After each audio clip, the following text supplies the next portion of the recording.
Good evening, this is Justin Ford for From the Frontline. Tonight we will be discussing giving glory to God for His grace on the frontline. In the studio with me is Dr. Peter Hammond, the founder of Frontline Fellowship, who's been involved in serving persecuted Christians for over 40 years in 38 countries. Good evening, Dr. Hammond. Last week you celebrated Thanksgiving. Isn't that an American tradition? And why does Frontline Fellowship have a Thanksgiving event? Well, Thanksgiving at Frontline was first introduced by Lenora Bathman at that time, 35 years ago. So Frontline Fellowship celebrated Thanksgiving for the first time in 1988. And since then, it's become an important part of our mission calendar. To give thanks and to celebrate God's gracious answer to prayer is a biblical command, and it's a Christian duty. It's not just an American tradition, it's actually a very good tradition, and it belongs in every country, because every country that is Christian should be thanking God. It's required of us, take 1 Chronicles 16 verse 8, give thanks to the Lord, call on His name, make known among the nations what He has done. Give thanks to the Lord, for He is good, His love endures forever. And so it's God's will for us to be joyful, prayerful, and thankful. And in America, Thanksgiving tends to be celebrated on the last Thursday of November. And as we have Reformation Society every Thursday night, our mission tends to always celebrate Thanksgiving on a Friday night, normally at the end of November. But this year, I was on a mission to the Kingdom of Swaziland in the last week of November. So we celebrate Thanksgiving on the last Friday night, 6th of December. Who participated in this Thanksgiving celebration and what did it involve? So these are always joyful events. Obviously, Thanksgiving is a wonderful theme. It's so positive and it's so biblical. And friends and family members and fellow missionaries and evangelists, volunteers, pastors, co-workers coming from Kwasavanta Mission, from Swazi Vision, from Living Waters, all joined us in giving thanks to God for His grace. And the Dutch missionary Leo Baan from the Kingdom of Swaziland actually travelled the furthest. And Anne Moore, who is the daughter of the beloved Dorothea Scarborough, the one-time London Missionary Society missionary to Gilbert Downs in the Pacific, she's the founder of the Gospel Defence League. Well, her daughter Anne is the artist who first designed the Frontline Fellowship badge and the Great Commission Course Boots logo over 40 years ago. And so Anne Moore was there, and the American missionaries, Small Paul, who's very big and tall, mind you, but his young son is also very big, is called Tiny Tim, and they draw people to Christ. Small Paul and Vicky Young, they've been dedicated to evangelism in schools and prisons throughout Southern Africa for over 24 years. And wonderful to have them there. They've been long-time friends, co-workers. Tertia testified of God's grace during her involvement with Frontline Fellowship over the last 22 years, which is quite a track record. Frank gave a report back on Literature of Africa Ministry, which distributes an average of 100 tons of Bibles and books every year in multiple languages, completely free. Recently, we got tons of Bibles and Christian books in Russian and Estonian and Tajikistan languages and all sorts of strange, normally unusual languages here. But being a port city, we did manage to distribute a surprising amount, and there's very little left of those 14 tons of foreign languages that came in last shipment. But Frank was involved with us many years ago, and then he returned from Kazakhstan early this year to coordinate our Literature of Africa ministry. And Vaughan returned from KwaZulu-Natal earlier this year to take over responsibility for being webmaster and a whole lot more. He, in fact, does a lot of our catering too. The marathon runner, Nick, who manages our Christian Liberty Books ministry, is also our acting operations manager. And he gave testimony too. We received testimonies of thanksgiving to God from co-workers from Kwasavanta Mission, that's a local Cape branch of Kwasavanta, and from other friends of the mission, and the chairman of the board of Frontline Fellowship, Anthony Stunder. He opened and concluded the Thanksgiving celebrations in prayer. What were some of the items that the mission is particularly thankful for this year, Dr. Hammond?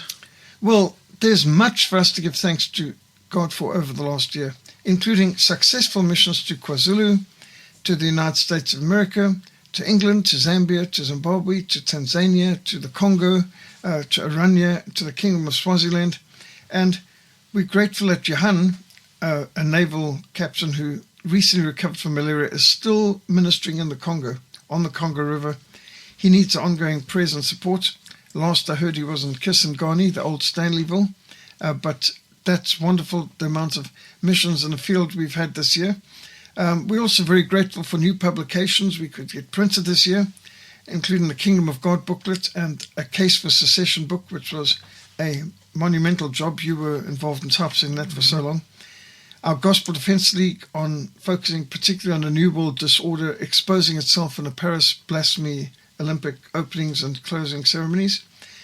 Our latest Frontline Fellowship News, which particularly focused on our veteran board member, Colonel Jan Breitmark, who is one of South Africa's most colourful soldiers and the founder of the Reconnaissance Commando, 32 Battalion, 44 Parachute Battalion, and the leader of the greatest airborne assault in African history of the Kasinga raid back in 1978. Well, he went to be with the Lord this year, so our last Frontline Fellowship News particularly focused on him and when we walked into Angola to confront the communists, preaching straight to the Cubans and MPLA communists in Angola. We produced a new updated Stop the Traffic leaflet for our outreaches. The Rosarian magazine, latest edition also, which included a lot of the details and testimonies of missionaries who had been targeted, like in Elam. So it was quite a historical tribute to those who had fallen. But probably the biggest printing project this year was the fully illustrated, full-color Jesus Messiah Gospel book, which our friend Gerda Potgieter, who's the editor of Devoted magazine, she translated into Afrikaans. So these Jesus Messias Gospel booklets were so much in demand for school outreaches. We distributed almost all of the 50,000 print run in less than 2 weeks. Now that's 13 pallets, 10 tons of gospel books, which were distributed in under 2 weeks. Leo Bon, whose ministry is very much focused on the Jesus Messiah books in many languages, including Zulu and Siswati, he said, we distributed more in 2 weeks in the Cape than he had been able to distribute in 1 year in Swaziland. Well, of course, we got more people here, but the demand for these Afrikaans gospel books was so intense. So those are some of the great publication landmarks this year. But this year, we also had major events like the Biblical Worldview Summit 2024 was marking 33 years that we've been running Biblical Worldview seminars and summits. We organised and led the March to Parliament, the March for Life. We were privileged to participate in KwaZulu Mission's Youth Conference in KwaZulu, which marked 50 years and almost 100 youth conferences, which they tend to hold a summer and a winter youth conference, so they tend to hold 2 youth conferences a year. So 50 years of youth conference at KwaZulu. There were 12,000 people at the KwaZulu service on the Sunday to celebrate that great event.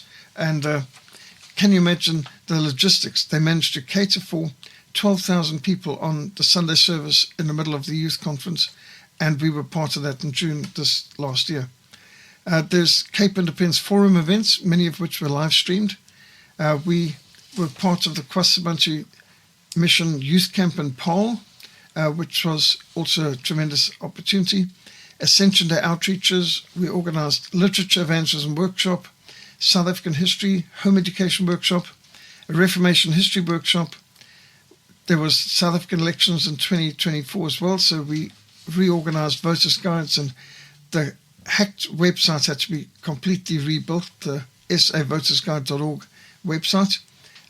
Now it's savotersguide.org.za website because the other one was hacked and destroyed. There were Women's Day outreaches where the Stop the Traffic leaflets played a key role, getting out in the streets and into some shopping malls. There was the Homeschool Expo we were part of, which was quite a tremendous inspiration because when we started the first Homeschool Expo, and now we're going back over 30 years, there were just, I think, 3 participants at the first Homeschool Expo. There was Theocentric Christian Education, there was ACE or Accelerated Christian Education, and there was Christian Liberty Books. So the first Homeschool Expo was just 3 different curriculum providers. And now there's something like over 70, and some of them are pretty big. Some of the Homeschool Expo providers include universities that were ridiculing us years ago when we first started saying, homeschooling's not practical and all this. But now you can see Cambridge University, Oxford University, University of Cape Town, all getting into the homeschool curriculum providing. And so interesting to see groups that had attacked it in the early past getting on the bandwagon, because obviously it's a successful trend. As has been well said, success has many parents, but failure is an orphan. Mm-hmm. So there's the Bible run in the Eastern Cape, run by Bible Art Mission, that we were able to provide many Bible books for. And of course, we always organize Reformation Day events in Franschhoek. The Remembrance Day services are also important. And most important for our mission is the International Day of Prayer for the Persecuted Church, or IDOP, which we've been running for more than 32 years now. We run IDOP Africa. So idop.africa is the new website we set up, because the other one basically collapsed, hacked or whatever. So International Day of Prayer for the Persecuted, seeking to mobilize prayer for the persecuted church. Those were all some of our great events of the last year. And it's not over yet, because I'm heading off to another conference in KwaZulu this December, leaving today. Our media ministry, well, we've got the From the Frontline platform, which we're on right now. There's On the Frontline, a new YouTube channel. Our sermon audio is pretty successful. We've had well over 300,000 downloads of our sermons from sermon audio over the years, and I think already 40,000 just for this year so far. SoundCloud has increased dramatically, and our regular programs on Christian Perspective on the News on Radio Cape Pulpit every Friday morning, 7:30, has been, we've been doing that now for over 6 years, which is tremendous. Salt and Light Radio, this year marked 30 years. We got a 30-year award from Radio Tygerberg for excellence in running the longest running Christian radio program in South Africa, which now has broadened into Salt and Light Radio with its own web platform, and we are hosting a whole lot of other radio programs on the Salt and Light Radio. I'm regularly on Andrew Carrington Hitchcock program in Britain every Tuesday, normally around 11 o'clock in the morning. And Real Talk with Audrey Roos I have at least once a month with her in America, now based in Tennessee. Redeemer Broadcasting is irregularly, but throughout the year. This year I was on Edge TV in Zambia for the first time, and on Radio Rania. And we've done lots on Radio Tygerberg over the last 30-odd years, and we're founder members. The David Knight Show is a new program to start to get onto, Loving Life TV in Australia. There's our many websites. We've got over 20 websites. Our social media page, we've got more than 30 social media pages. We're writing regularly for Devoted Magazine and Joy Digital, and I do articles regularly for Covenant Nations as well. What were some of the other items that were mentioned in the testimony time at your Thanksgiving event? Well, I think right at the beginning we mentioned the MAGA, Make America Great Again movement and the Trump triumph. What a political comeback. I mean, here's a man who is indicted, attacked, slandered, character assassinations, impeached, every kind of attempt, even actual assassination attempts to deplatform him, to take him off the ballots in how many different states. And when has any political candidate had so much harassment? And yet he still comes back and wins the board, across the board, the House, the Senate, the White House, absolutely phenomenal. And we were also very grateful for the Make America Healthy Again movement launched by Robert F. Kennedy Jr. And we're looking forward to some sanity after all this woke craziness and madness. And after the masquerade madness, the lockdown lunacy, the salvation by vaccination COVID cult, looking forward to RFK putting some things right in the health department directions. There were salvation testimonies, people giving different answers to prayer and personal testimonies of how they'd been blessed in connection with the ministry. And so it was really a Thanksgiving evening, and quite a few people gave positive responses since, with letters saying how much they enjoyed it and how God-honoring the whole event was. What are some of the upcoming events that we should be praying for?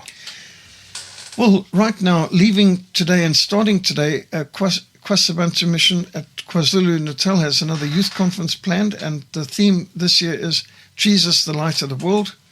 So please pray for that. We'll be busy from the 10th to the 16th of December at KwaZulu-Natal. At our mission, we've got a Day of the Covenant Braaivleis and service planned for the 16th of December, which is always a public holiday in this country. And then coming up on the 3rd of January, we are starting in the new year a Biblical Worldview Summit and a Great Commission course. They both start on the 3rd. They run concurrently. For the first week, all GCC or Great Commission course participants take part in the Biblical Worldview Summit. And then the next 2 weeks until the 22nd of January are just the Great Commission course, which is missions focused. And the whole goal of the Great Commission course is training people interested in missions across the border, cross-cultural evangelism, focusing on fulfilling the Great Commission. The main focus of the Biblical Worldview Summit is young people who want to get a biblical worldview, because so often you get young people going to university and they're not prepared. Evidently, our churches and our youth groups are not succeeding in preparing young people for tertiary education. The statistics are of young people from a church background who go to university, within 3 years, over 75% are no longer going to church. They've dropped out of Christian witness and ministry. So that's not a defeat, that's a disaster, that's a catastrophe. If any army had a 75% casualty rate, you'd consider that an absolute beyond decimation. I mean, that's catastrophic. So the average Christian families, churches and congregations and youth groups are not adequately preparing young people for what they're going to face in the hostile environment of the average university.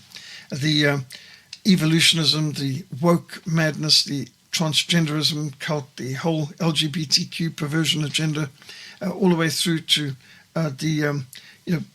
being promoted all the way along now, even with euthanasia mentality, physician-assisted suicide.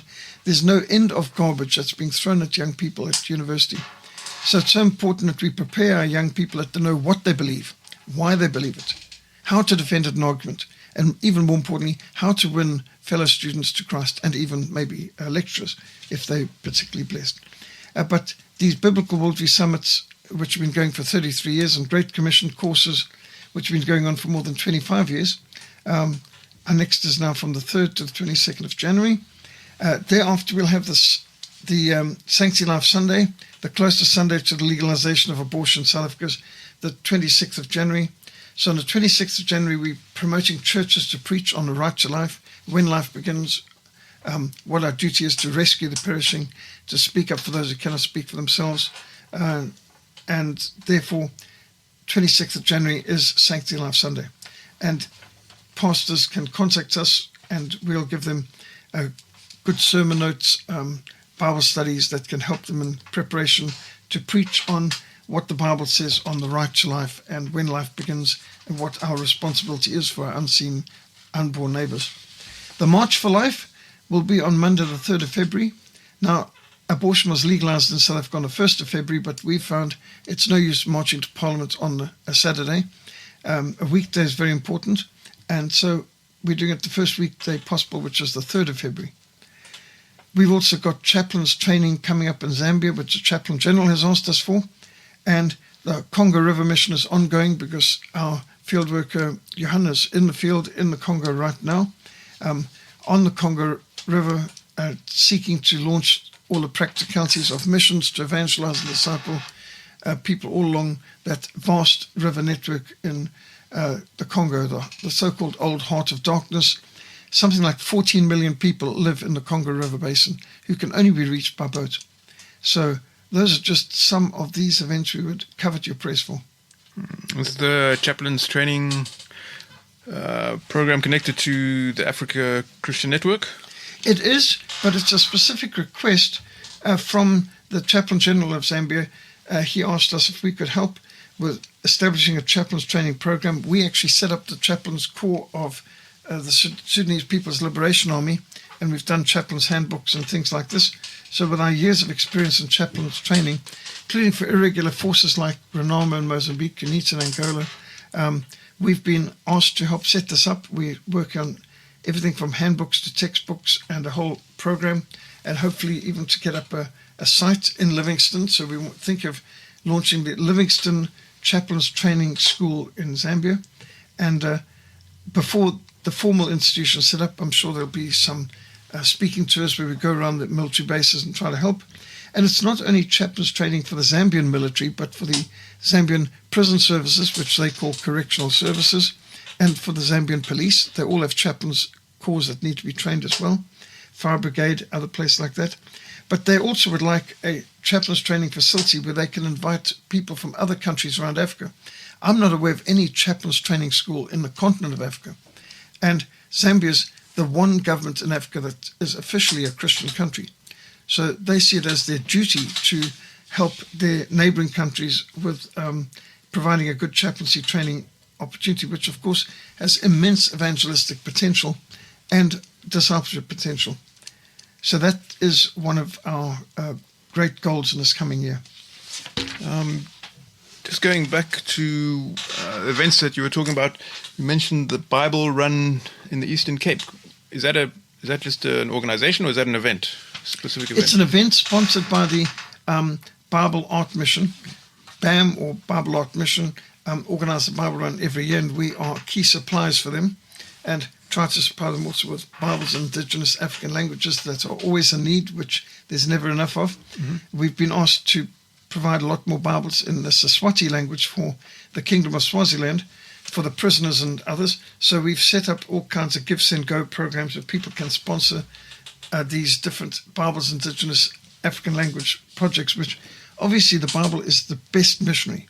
And the Bible in the indigenous language, in the mother tongue, is the most effective missionary. So we need to buy as many Bibles as we can for those. And while people donate to us English Bibles, it's not common to get any Bibles donated in indigenous African languages.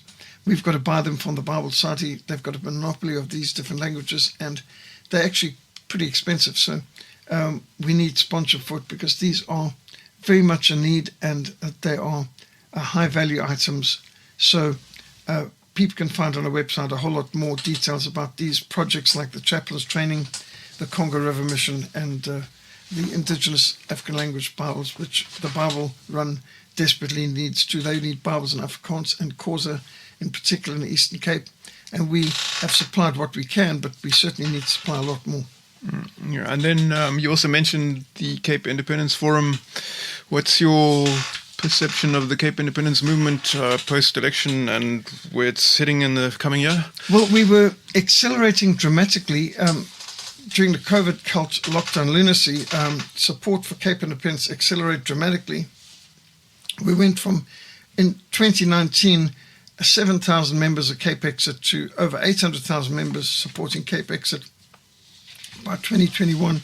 So the interest and the support was on a accelerated trajectory, and it seems in this last year we've gone backwards, because sadly there was a panic.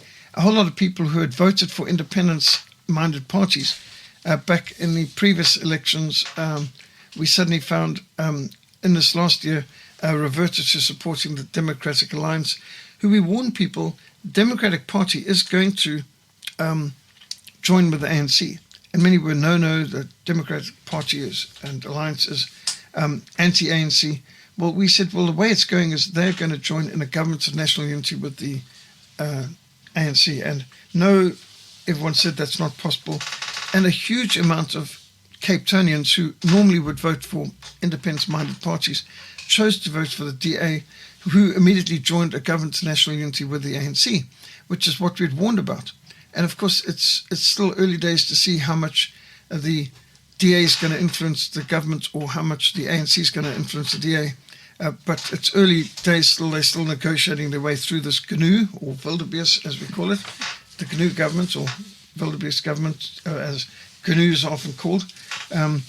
Overseas, we call what the overseas calls a GNU, we call a Wildebeest. So I call this GNU government, GNU government, a Wildebeest.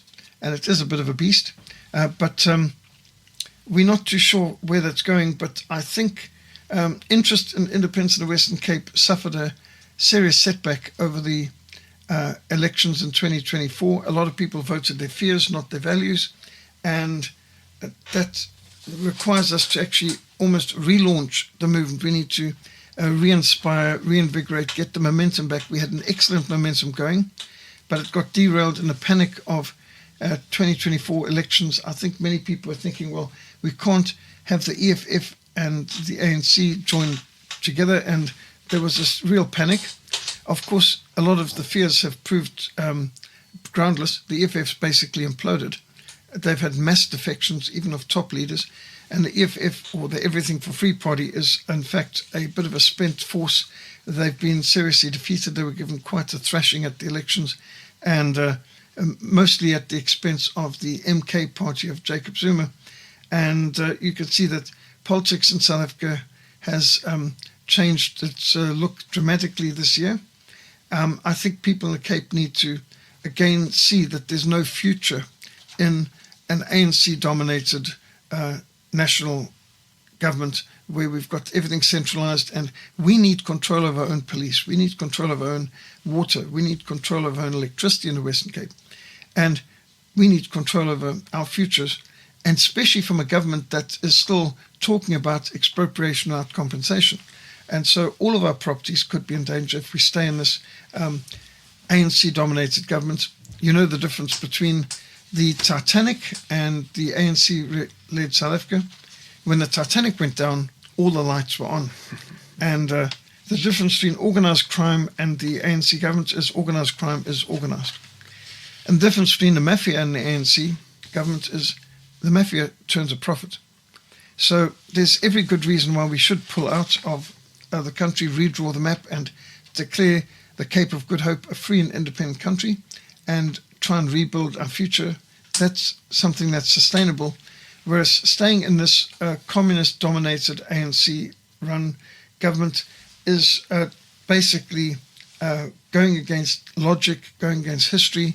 There's no real future in trying to see if we can have a better arrangement with the communists. The communists will stab us in the back. Their policies are destructive. They will destroy this country's economy. And while some things are going a bit better with this coalition government that we have at the moment, this GNU,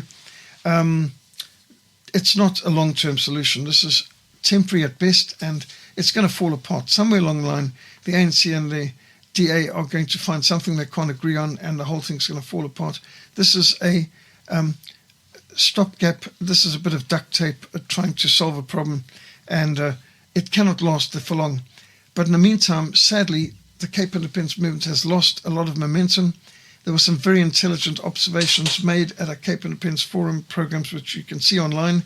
But I'm quite disappointed at how many people abandoned the cause just because they were afraid of the ANC and the EFF, and they decided to back the DA, who then joined in with the ANC anyway. So I don't know how many people justified, but what we do know is the message of Cape Independence is more important now than ever, and we've got to just regather, reorganize, and we would suggest organizing book launches for a Case for Secession book, and we can give presentations at each one on key aspects: secession in history, secession in the Bible, practical steps to secession, eyewitness testimonies of successful secession movements.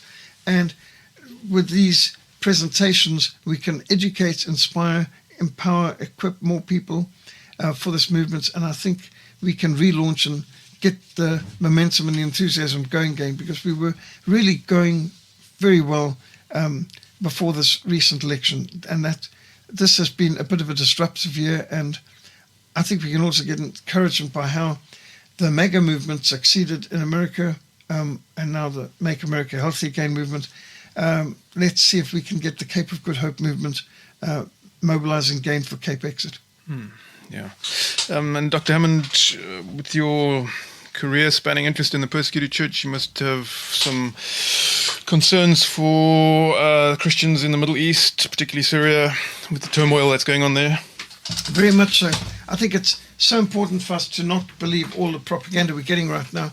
The amount of governments saying this is a wonderful, positive development, the fall of President Assad's government in Syria. No, it's a tragic, catastrophic development, and we shouldn't believe this propaganda, because here's the facts. This new Taliban-type Al-Qaeda derivative jihadist movement that's taken over Syria and this is a group that was in alliance with ISIS. This new terrorist group that's taken over Syria is listed as a terrorist group in the European Union, listed by the United Nations and by the United States as a terrorist group. And they document they've done assassinations, massacres, kidnappings, tortures, suicide bombings, beheadings. How on earth can you expect something good to come out of this? And now we're even having some news commentators saying that they are going to promote diversity, equity, and inclusion. I mean, seriously, a Muslim jihadist group who's going to be having diversity, equity, and inclusion. They're talking about this group has promised not to be cracking down on women's clothing and being hardline on wearing the hijab and so on. Even though they've said they want to have an Islamic government, they want an Islamicist rule, they want Sharia law. How do they think that's going to work? The leader's spoken about tolerance for other religious perspectives. Really? You think that we're going to have a group of jihadists enforcing Sharia law and being tolerant with Jews and Christians? I mean, we'd like to see that happen, but I don't think anyone should hold their breath. So this is extremely bad movement. Now, just to give a bit of a perspective, I was part of the Cape Town 2010 or Lausanne 3 conference back in 2010. And at that moment, we were looking at the Middle East as the final missions frontier. And even though the Middle East is where the church began, I mean, remember, Syria's a birthplace of the church. Syria's where Damascus is, and Saul of Tarsus was converted on the road to Damascus in what today is Syria. The church of Antioch, where we were first called Christians, that's in modern-day Syria. Antioch is where they sent out Paul and Barnabas and Titus on these missions to Europe. And so Syria is an important part of the birthplace of the Christian church. 6% of the population of Syria are Christians. And Syria is one of the most tolerant countries in the world, was one of the most tolerant countries in the world for Christians in the Muslim Middle East. Assad's government protected the church against radical Islamic jihadists, and that's why a large amount of Assad's army were Christians, because the Christians knew the only thing standing between them and being beheaded by ISIS and Al-Qaeda was the Syrian army and Assad's government.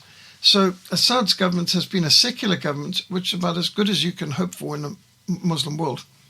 And here we had this terrible situation that in the year 2000, there were 15 million Christians in the Middle East. That's not a lot. But some of those families date back for centuries and generations that have withstood Islamic persecution. And if you're in a Muslim country in the Middle East, you have to pay extra taxes if you're a Christian, which if you just convert to Islam, you no longer have to pay this jazah, this tribute tax. So there's a financial incentive to convert. There's persecution that comes sporadically against Christians. There's harassment. There's all kinds of discrimination against Christians. For example, the universities are really only open to Muslims, and so many Christian young people can't have higher education because they're Christians. So there's all kinds of social, political, economic, educational pressure and discrimination brought to bear on Christians. And those Christians who have endured centuries of this discrimination and persecution are very strong Christians. And it's a disaster that we've lost millions of Christians from the Middle East. So since America sponsored this so-called Arab Spring back in 2010, 2011 under Barack Hussein Obama and Hillary Clinton as a Secretary of State, they sponsored the movements that brought chaos across the Middle East and toppled stable governments that actually protected the church. Egypt, for example, under Mubarak, protected the church so much that there were Egyptian army soldiers stationed at every church in the country to protect the churches from jihadist bombings and attacks and so on. And of course, when the friendly government of Mubarak was toppled by the American-sponsored, American-funded Arab Spring, we then had the Muslim Brotherhood come to power. And the Muslim Brotherhood was described by Hillary Clinton as a force for peace and moderation in the Middle East. Now, the Muslim Brotherhood assassinated President Sadat for signing a peace deal with the State of Israel. So I don't know how moderate that is. And in the first weekend that they were in power, the Muslim Brotherhood sponsored the attacking of 78 churches that were ransacked, destroyed, burned, arson attacks and so on in one weekend after the Muslim Brotherhood came to power. Churches that had stood for 1,000 years, looted and burned. Absolute terrible destruction. Even a Bible study shop burned out in Cairo. Attacks even on St. Mark's Cathedral in Alexandria and in Cairo. So the Muslim Brotherhood caused absolute chaos. And it would still be in chaos now, Christians being kidnapped and murdered, except that the military took power in a coup in Egypt against the US government's wishes, and they started to put some sanctions on him. They were giving advanced fighter jets to the Muslim Brotherhood run Egypt, but then they withheld them when they knew that the military had taken power to bring some sanity to Egypt. Now the end result is Christians who were in large numbers in Egypt. We're talking about, there were something like 12 million Christians in Egypt, and now they're down to less than 10 million, close to 9 million. So millions of Christians have fled Egypt because the Muslim Brotherhood had taken power. Think of that. People from families who have endured centuries of persecution fled because of the Arab Spring, so-called Arab Spring, which I call a Christian winter. The destabilizing of Egypt is catastrophic. The American destabilizing of Iraq has been even worse. So in Iraq, there were 1.3 million Christians back before the Americans liberated it in 2003. So under Saddam Hussein, Christians were protected. He was a secular state and he protected them from Islamic jihadists. So much so that all of Saddam Hussein's bodyguard were Christians and all of his catering staff were Christians. And you'd wonder why. Wasn't Saddam Hussein a bad man? Well, maybe so, but he knew that Christians don't assassinate. And so he trusted Christians to be his bodyguards and cooks rather than Muslims, because some of them might be assassins or radicals. And so they went from 1.3 million Christians in Iraq down to less than 100,000 today. So Iraq has lost 1.2 million Christians since America liberated it from a secular government and enabled a Muslim jihadist radical government to come to power, who of course persecute Christians. In fact, the Christians in Iraq are speaking about genocide, and it is genocide. When you go from 1.3 million people in your country down to less than 100,000, that is pretty close to all the definitions of a genocide. And they are seeking to wipe out Christianity in Iraq. Syria has 6% of the population Christians, and I can guarantee there's going to be a lot of Christian exodus fleeing from Syria now, with this Al-Qaeda, Taliban-type government coming to power there. And what can we expect? I mean, it was inevitable. The moment you destabilize a government and you allow radical Islamicist jihadists to get power, it's going to destabilize the place. And think of this.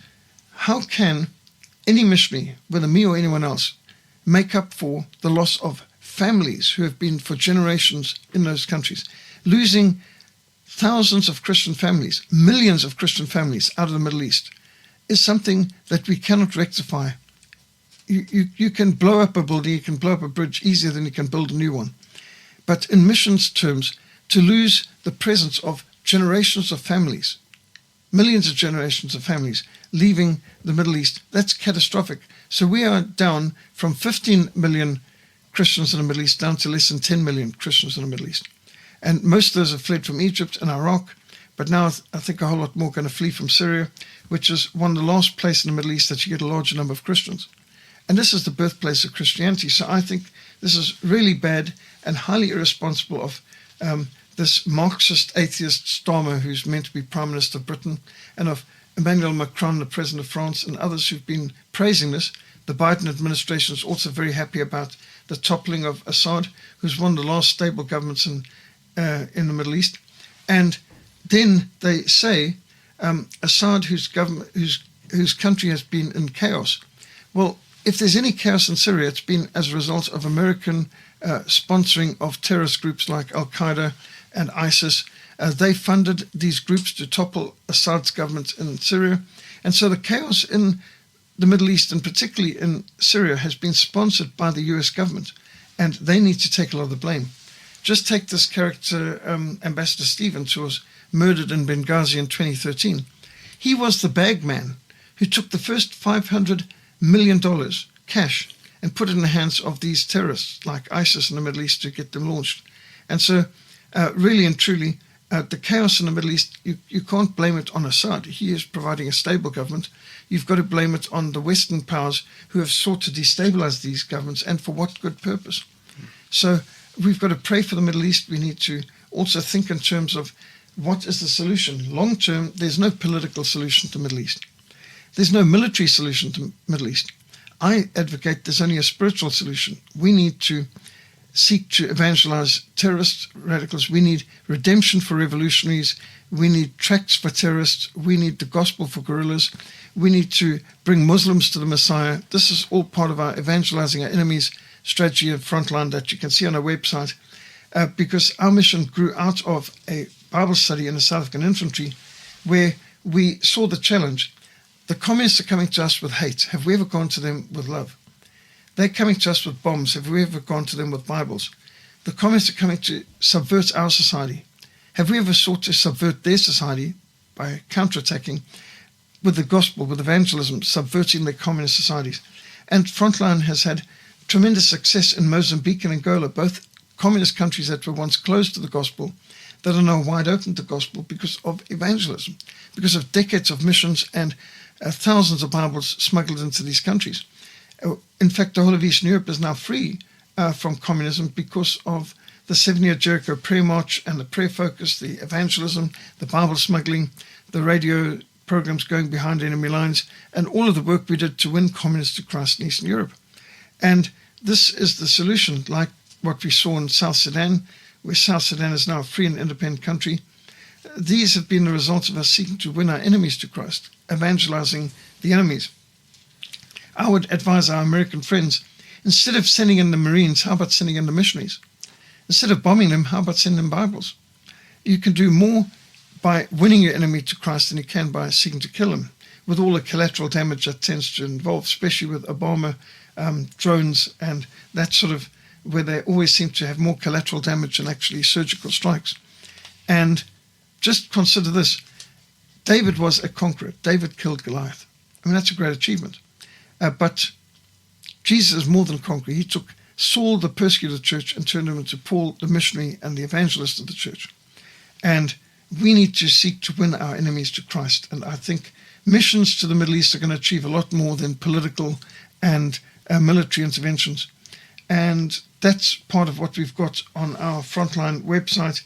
People can go and see evangelizing enemies and tracks for terrorists. And we've got a whole Give, Send, Go project to help produce good resources to reach our enemies. I think at this time when people are just thinking in terms of how many more billions we can put into the military budget to bomb more of our enemies, well, that's very inefficient and counterproductive.